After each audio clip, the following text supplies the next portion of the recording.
안녕하세요, 부자이커입니다. 자, 이런 물건이 있어요. 자, 이게 이제 공매예요. 그리고 공매에서 여러분들한테 중요하게 봐야 된다는 거는 재산 종류를 좀 봐야 된다고 했죠. 왜냐면 여기서 또 제공한 서류도 달라집니다.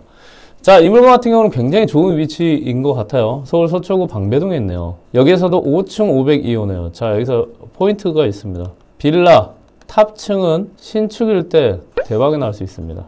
빌라를 건축하는 분들이 탑에 많이 힘을 줘요. 그리고 얘가 지금 5층이 탑층이라는 거를 여러분들이 확인하면 좋은 기회가 될 수 있다는 것 기억하십시오. 자, 그러면 조금 더 내려볼게요. 사진으로 어떤 물건인지 한번 봅시다. 사진으로 보니까 3장밖에 없네요. 이게 공매에 굉장히 좋은 점이에요. 보통 이런 사진은 감정평가에 있는 사진을 가지고 경매에서 많이 제공을 해요. 근데 한마디로 감정평가에 있는 사진을 최대한 많이 발췌해가지고 많이 보여주는 게 경매고, 공매는 정보를 많이 주지 않습니다. 감정평가서를 보면요, 어려운 게 아닙니다. 쭉 내려보면 여러분들 사진만 보면 돼요. 사진 보면 여기에 있는 사진들이 어디에 제공이 된다? 아까 공매지에, 그리고 아니면 온비드에 제공이 된다라고 생각하시면 됩니다. 아까 이 문도 보니까 좀 새 거인 걸로 보입니다. 자, 그러면 쭉 한번 보시죠. 여기 근저당이 2022년 10월 28일이라고 되어 있네요. 자, 여기서 중요한 포인트. 압류재산은 세금에 의해서 진행이 되는 거기 때문에 세금을 못 냈으면 다른 부동산도 이자를 못 냈을 가능성이 높겠죠. 그렇기 때문에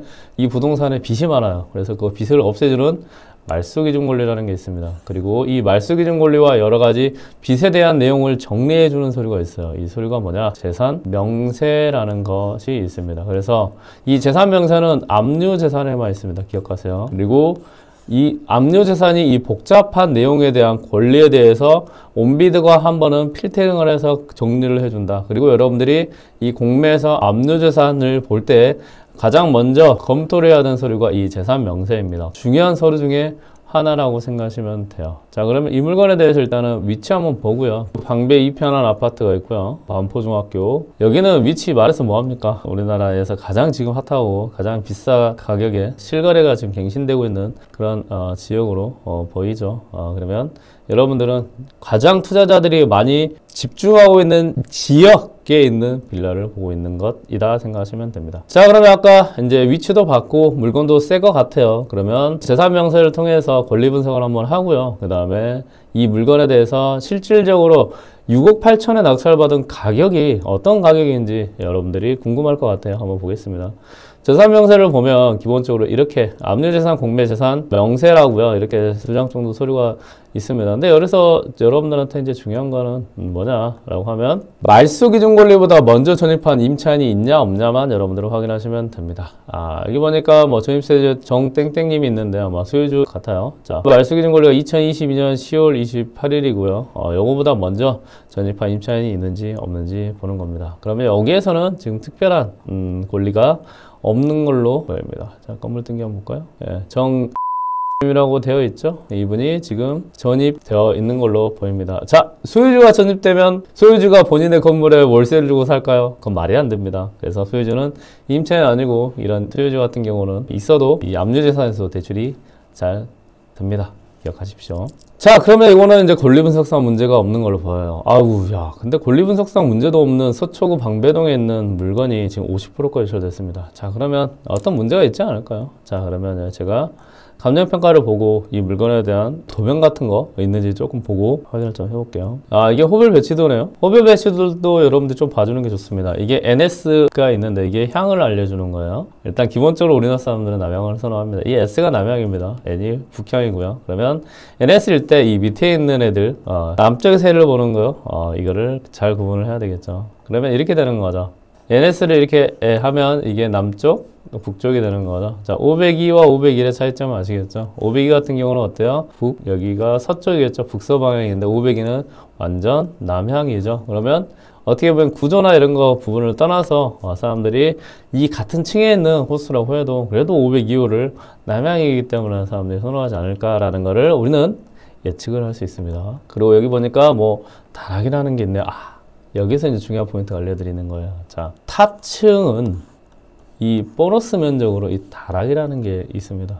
그리고 이 다락에 힘을 줍니다. 그리고 이 다락 때문에 여러분들이 시세 조사를 잘 해야 돼요. 이게 있는 것과 없는 거의 시세 차이가 나버립니다. 그런데 대부분의 공매를 투자하시는 분들은 빌라 전문 투자자들이 아니에요. 아파트 전문 투자자들이 아닙니다.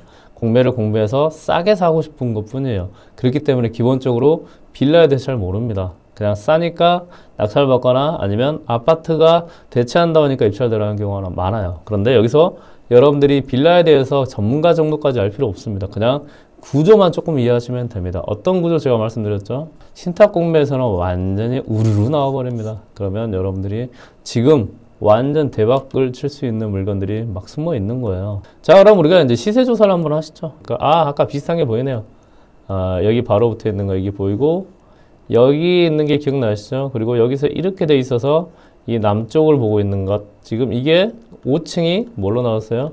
공매에 나왔다는 걸 알 수 있습니다. 그러면 지금 보니까 24라는 걸 클릭해 보면 지금 이 똑같은 물건이 여기서 전세나 매매로 나왔다는 걸 알 수 있습니다. 클릭 한번 해볼게요. 클릭을 해보니까 지금 거의 비슷하거든요. 광배동 1-146 해서 주소도 똑같습니다. 그런데 4층에 있네요. 자, 그리고 여기 보니까 56.53이네요. 거의 똑같네. 사용 승률도 같은, 그리고 같은 위치에 있는 애가 지금 7억이네. 그러면 여러분들 이렇게 생각합니다. 6억? 비싸네. 에이, 감정가가 잘못됐구나. 감정 가격이. 그리고 나서 안 봐버립니다. 중요한 건 뭐냐고요? 이게 탑층이냐 아닌지를 확인한다는 것. 좀 더 내려볼까요? 여기서 쭉 내려보고, 이게 뭐야, 갑자기. 갑자기 13억 떵 띱니다. 보이시나요? 5층 보이시죠? 그리고 58, 공매 물건하고 똑같네요. 얘 클릭 한번 해볼까요? 자, 14-16 맞죠? 한마디로 4층은요, 그냥 일반 빌라예요. 근데 5층은 어떤 거예요? 여러분들이 아파트에서도 가끔 탑층에 복층이야 이게. 그러면 얘는 매매가가 지금 나오는 게 얼마야? 13억에 나온 겁니다. 이 13억에 나온 애가 지금 얼마에 나왔냐? 12억에서 6억까지 유찰된 거예요. 제가 다시 한번 정리해 드리면요, 이 물건은 공매입니다. 그리고 지금 6억까지 유찰됐죠. 그리고 이 물건에 나오는 건 뭐라고요? 압류재산이라고 했습니다. 압류재산은 세금에 의해서 진행되기 때문에 빚들이 많아요. 그리고 이 빚들을 없애주는 말소기준 권리라는 게 있습니다. 그리고 이런 세금이 많기 때문에 권리가 다소 복잡하게 보일 수 있습니다. 이 복잡하게 보이는 권리를 어때요? 정리해주는 것.